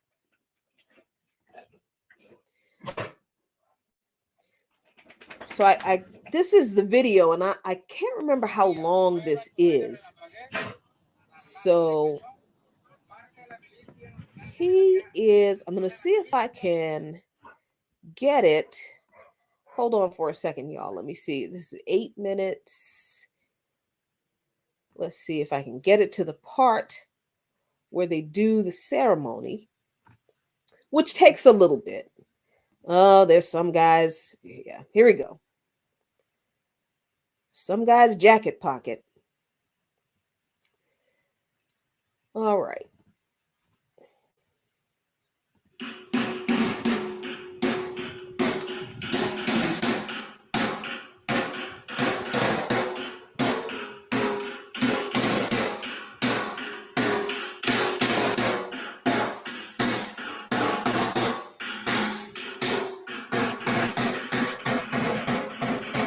Everybody takes advantage of the short lady and just gets the hell in front of me. Yes, sir. Yes, sir. Hey, hey.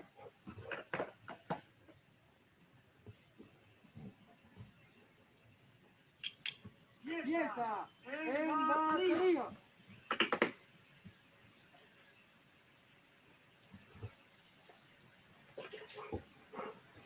Yes, sir.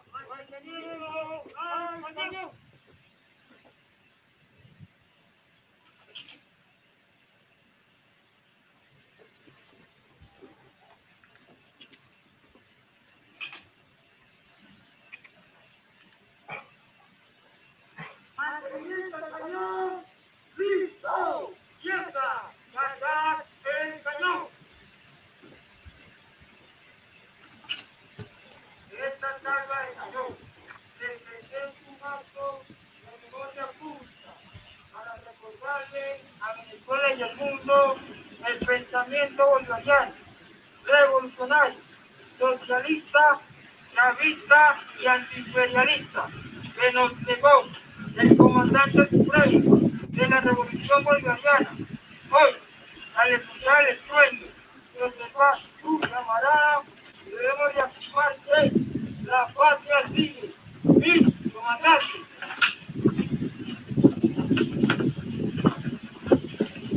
¡Cañón cargado! ¡Listo! ¡Tirar! ¡Preparar el tiro!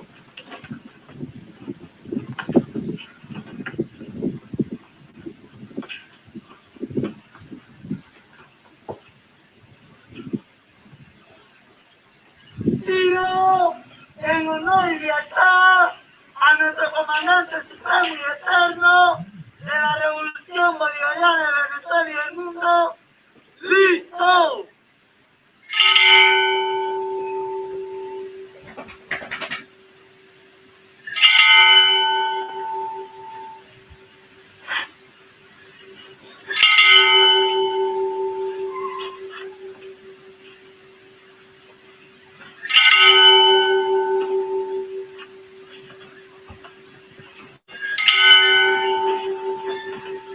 ¡Mira! ¡Bueno!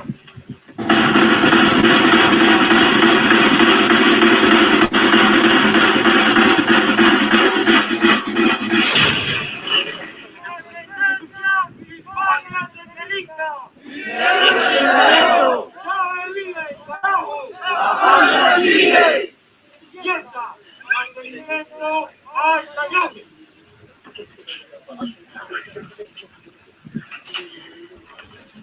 So I think they do that every day, or for whatever in whatever increment, to commemorate when Hugo Chavez passed away. Really amazing ceremony, and this is his tomb.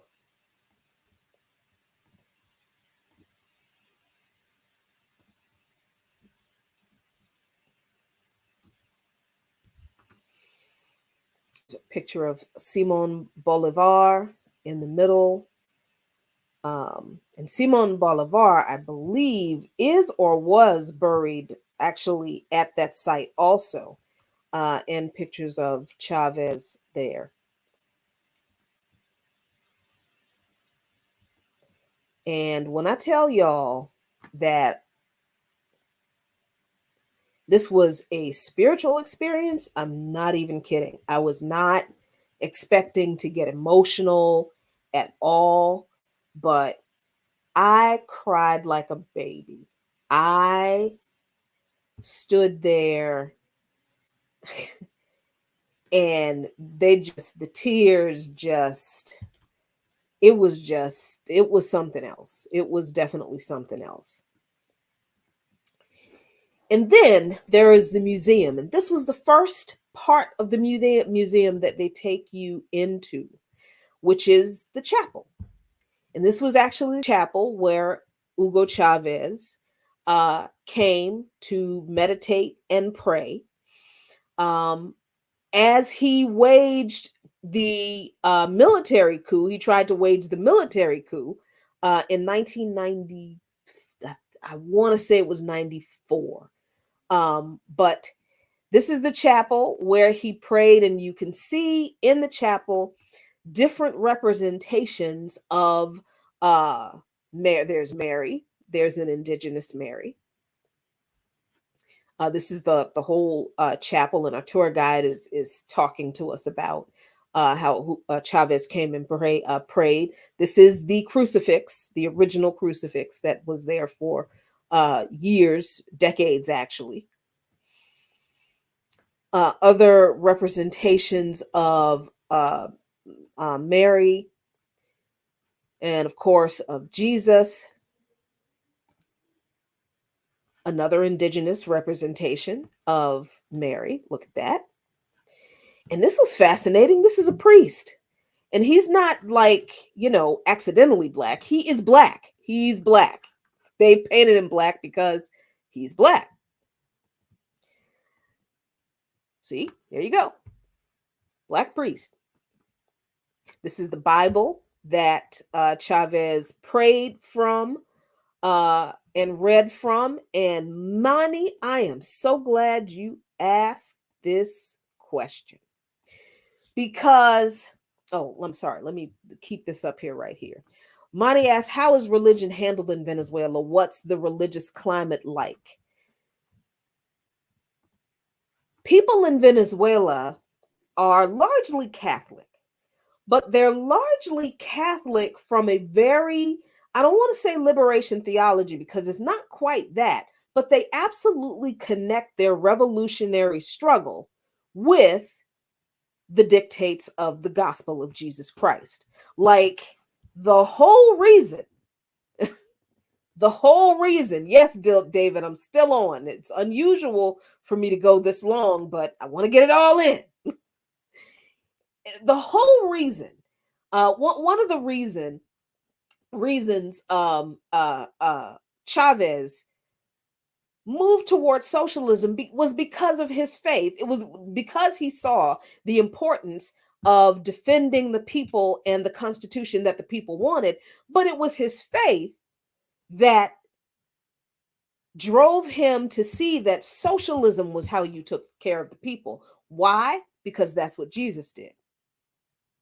I mean, it literally is. Jesus fed the poor. He fed 5,000 people with a couple of fishes and some loaves. Whether you believe it or not, that's a different story. But the point of the story was that Jesus knew that not everybody was there to hear his message, but he knew that everybody would be hungry. So he just fed people because they were hungry. The whole Sermon on the Mount was, blessed are the people who will be taken care of and who are being crushed by the world and will be lifted up by the love of Christ. The whole Sermon on the Mount. That was the whole Sermon on the Mount. So people have attributed to, or not attributed to, people have decided to focus on certain aspects of the Bible that are very authoritarian, and they are that way for a reason. They were those books were selected for a reason, and focus on those tenets and say that's the Christian faith. But Chavez and Venezuelans, and you will find a lot of people in the global South and in other countries struggling against U.S. imperialism, connect their revolutionary struggle to their faith because of the example of Jesus. Does this mean that there are also not contradictions within the church about, say, the role of women? Oh, of course there are. Yes, they are. But again, the people need to work out those contradictions. So religion for Hugo Chavez was a key component to his pursuit of socialism for his people, because it is what Jesus did. And the people directly connect socialism with their faith because it is what Jesus did. So I just thought that it was a very, very interesting that the very first thing that they show you on the tour is the chapel where Chavez prayed. I just thought that was fascinating. And I just felt like that was, the Orishas once again saying, see, ain't nothing wrong with you being spiritual. Don't be letting people punk you because you love your faith. Stop that. Get out there and do what Jesus did and fight on behalf of the poor and oppressed like he told you to, because that's actually in the book. So, okay. So there is plenty of great stuff in this museum. They have an entire oh, by the way, let me before, so that people don't get it confused. Just because you are a person of faith, it does not mean that you do not understand that there is a place and a time for armed struggle. The interesting thing about Chavez was that he tried armed struggle first and it didn't work, and then he formed a political party. Does that mean that's the way you should do it? Not necessarily. That's just the way Chavez did it. But I think what I got from this whole thing was there's room for all of it. There is room and time and place for all of it, for the spiritual aspect of it, if you're so inclined, for the political aspect of it, as long as you are not trying to operate within the existing oppressive political system, because that's not what Chavez did. He created his own party, and for the armed struggle part of it, time and a place and a reason for all of it. That's what I took from that. All right, so there is quite an extensive section in the museum commemorating the April 11th, 2002 coup and the overturning of that coup by the people. And it's called the April Revolution. Just so much stuff. They have a lot of interactive displays where you can, and I tried to catch this, excuse me, without the overlay, but this is a picture of Colin Powell. This is a video. It's actual video of Colin Powell basically talking trash about Hugo Chavez on Capitol Hill at some hearing. And then there's another video of George Tenet doing the same thing. They have, all of these newspaper articles leading up to the coup, and the lies the U.S. was telling in the news about it, and so much information, lots and lots of pictures of the uprising, the people in the streets demanding where Chavez was. This was the progression of people finding out that Chavez had not resigned, and storming the gates of Miraflores. And you can see here the picture of a Venezuelan with a copy of the Constitution, confronting the soldiers, and they're having a dialogue with these soldiers. Like, why are y'all defending these people who kidnapped our president? They are violating our Constitution. It just fascinating stuff. That this says a young woman with a copy of the Constitution. Amazing. If you get a chance to go to Venezuela, you have to go to the Cuartel Forte de 4F, to the museum. This is the letter. This is the letter that Hugo Chavez wrote while he was detained, kidnapped, in the process of being couped. Put the letter in the trash can because the young soldier told him to, because nobody had looked in the trash can. Soldier took the letter out of the trash can, gave it to the former attorney general, and that there he is with the letter.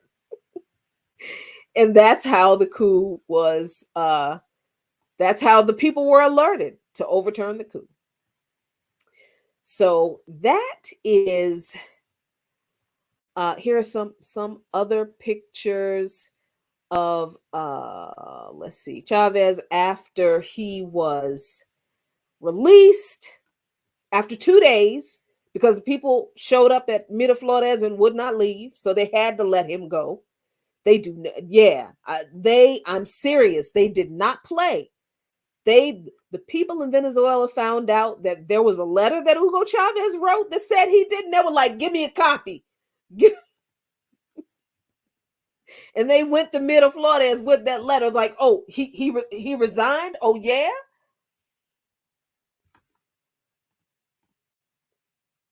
Press conference, and of course, me in the reflection. Sorry about that. Just, all these images are behind, glass in a display. So these are the people who were murdered by the right wing in Venezuela.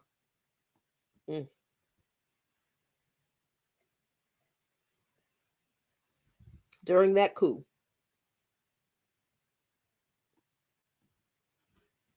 And this is their names.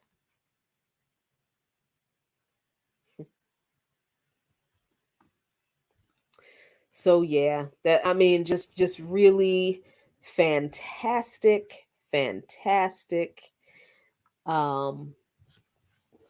is an image of the eternal flame that's inside the fort as it overlooks the city. So yeah, that's my that was my trip to Venezuela. It was a week.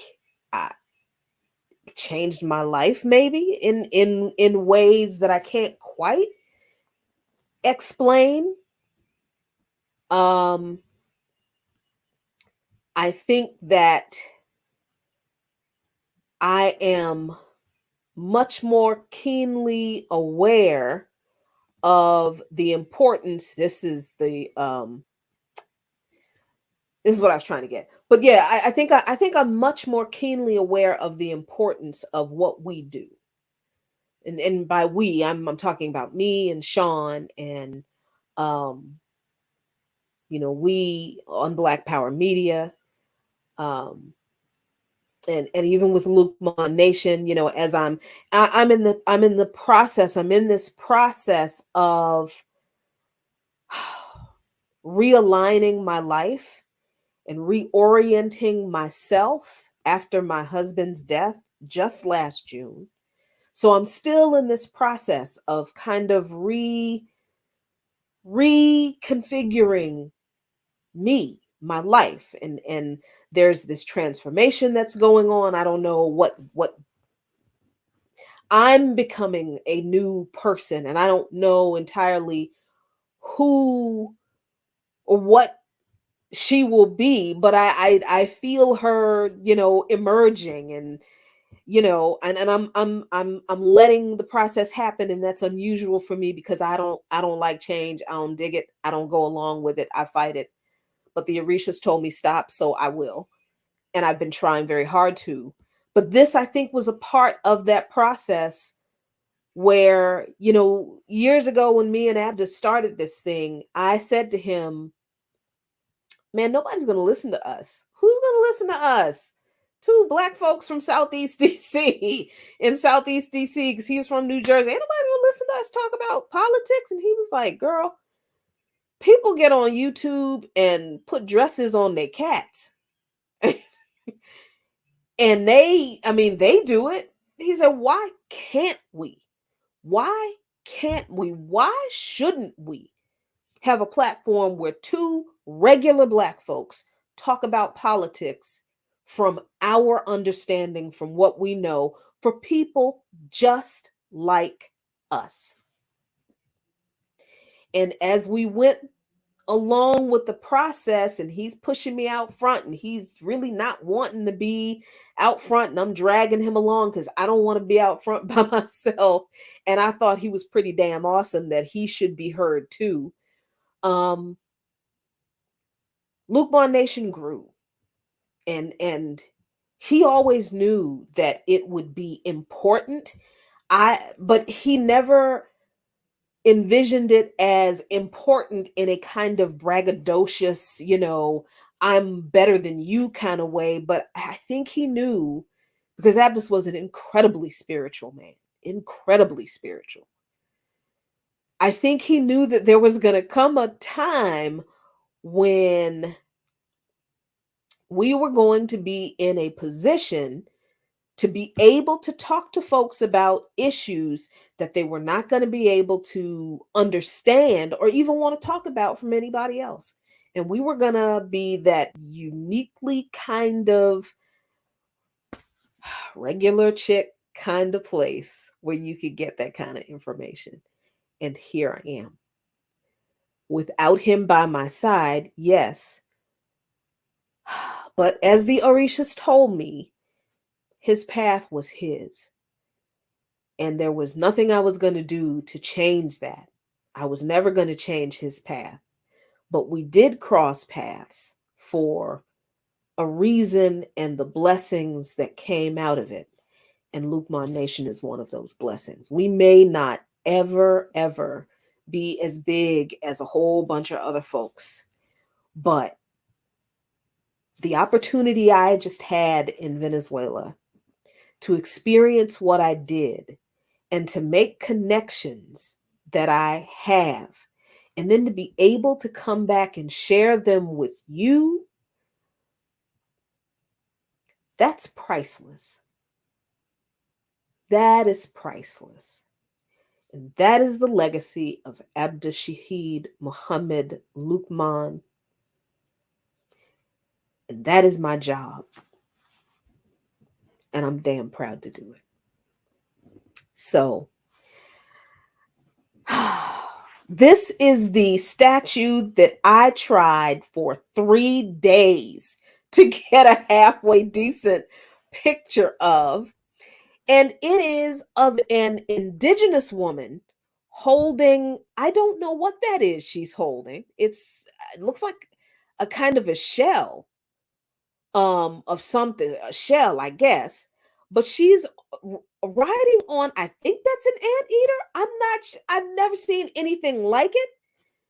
I thought it was beautiful and striking, and the fact that she is an indigenous woman and that she is on an anteater.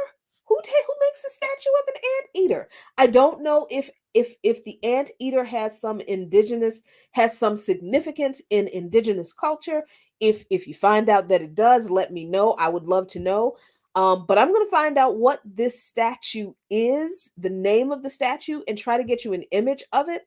But this was the best I could do in trying to get an image of this statue for 3 days in Venezuela, and I finally got it on my last day. So this was a great end cap to an amazing week in Venezuela. And I was trying to capture, we were going to the airport, trying to capture the barrios surrounding Caracas, the neighborhoods, the houses, the homes going up the mountains. As we're riding in the bus, and I'm trying my best to keep my camera still, trying to hold back the tears because I'm having my emotional moment.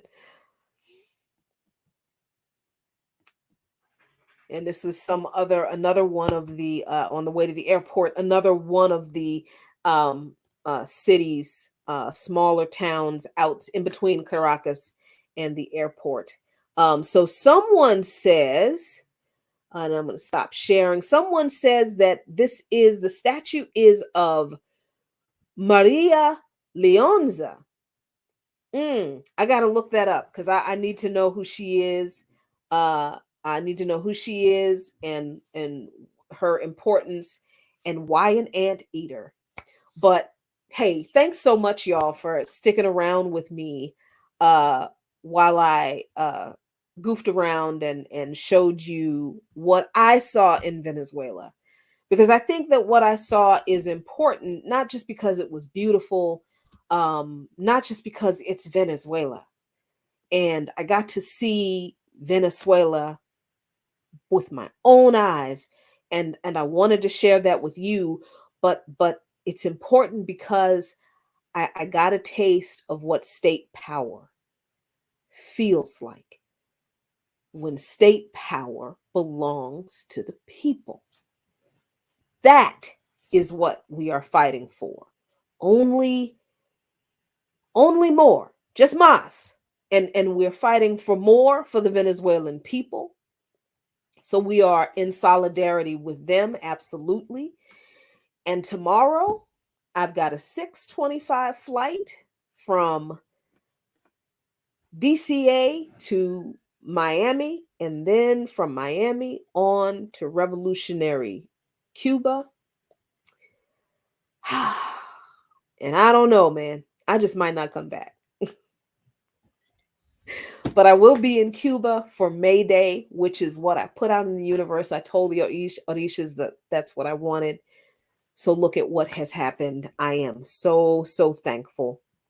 So I appreciate y'all. I encourage you to get your passport.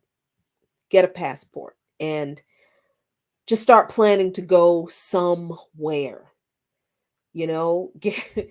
Get a group of friends and just go. Start small. Start somewhere close. Start with the Dominicas. Start somewhere close and easy, and then, branch out. Join an organization and travel with an organization. How about that? But get your passport. Because that little blue book, yeah, it sucks that when you flash it in other countries, they treat you different. That's true. And I do hate that. Different as in deferentially. I do hate that. But it doesn't have to be that way.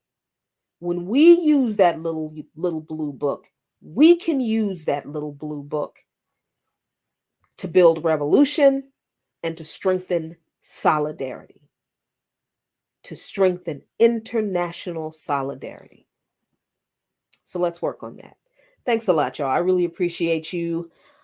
I will talk to you hopefully in Cuba. Definitely talk to you when I get back from Cuba. Until then, y'all be good to yourselves. Be really, really good to each other. And as always, peace if you are willing to fight for it. Good night.